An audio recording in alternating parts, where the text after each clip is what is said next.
Hi everybody, this week I'd like to show you how to make a pressed flower sun catcher. I've got some here. So you do need to collect some flowers, some different petals and leaves, and press them. So these ones here have all been pressed for about a week before I started doing any crafting. Can you see? I think they look really cool. They look brilliant actually when they're hanging in the window and the sun is streaming through them.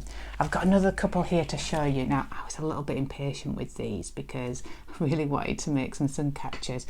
So when I pressed these flowers I only waited a couple of days, and there's a little bit of moisture in these two. So I've just pricked a hole in the back of them to release that moisture. But can you see the really pretty colours on these? We've got the white daisy, the buttercups.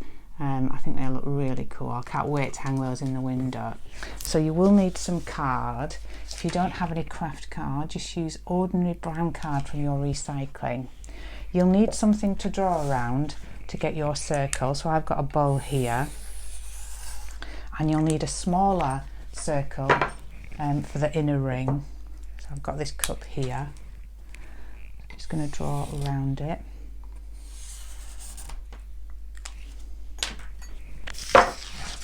There you go, and we're just going to cut that out.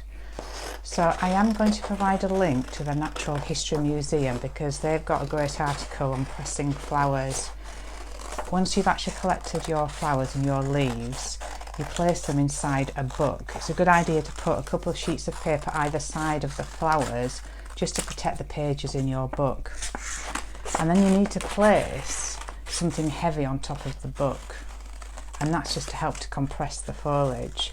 Now, as I say, it is best if you leave it for about a week before crafting. So it's like a craft that's done in 2 stages is this, but it's definitely worth the wait. There you go. So you will have a circle that looks like that. Now you will need some sticky back plastic, which I've got here. So you would draw a circle, the larger one, onto the sticky back plastic, and you will cut it out in just the same way. If you don't have any sticky back plastic, just use a lid from your recycling and cut it out to create like an acetate sheet, and you'll have to change the diameter of your circle to compensate. So I just need to peel back this sticky back plastic. There we go. Now we need to place the circle onto the sticky back plastic like that. Okay, and now you've got like a placemat to put your pressed flowers on. So let me show you some of the flowers that I've pressed. They're inside this book here. I've got quite a lot to choose from. It's very exciting.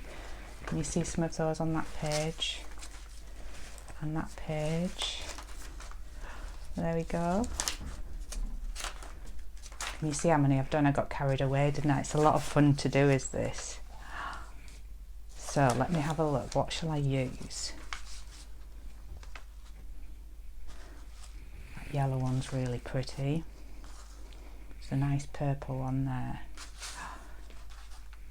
Oh, the leaves look really good as well when they're laid flat, so I'll pull that one out. That fern looks nice, doesn't it?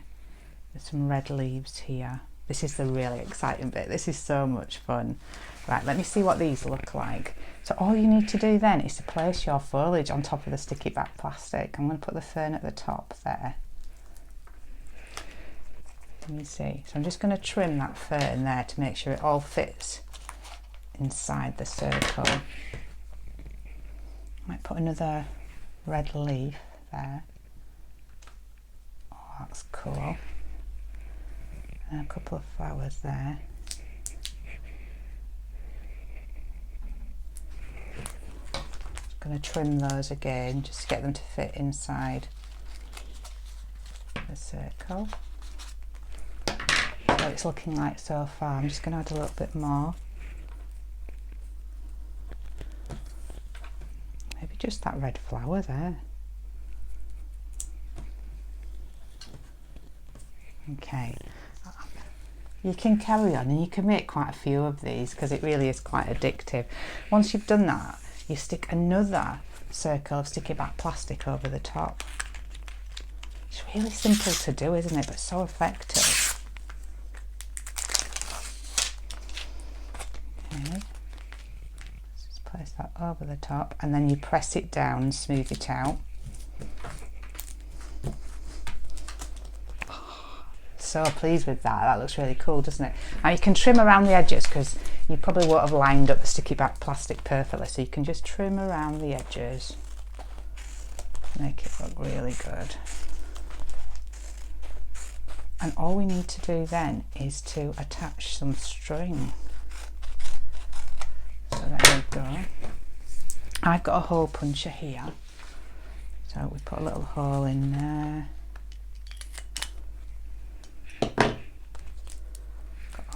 And we need some string. I think I'll go for some green.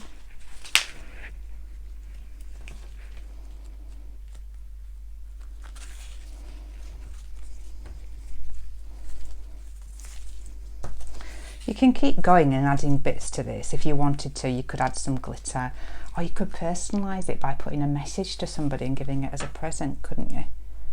But there we go. That is a sun catcher. It's really simple and easy to do, so I hope you have fun making one of these. Thanks for watching. See you again soon.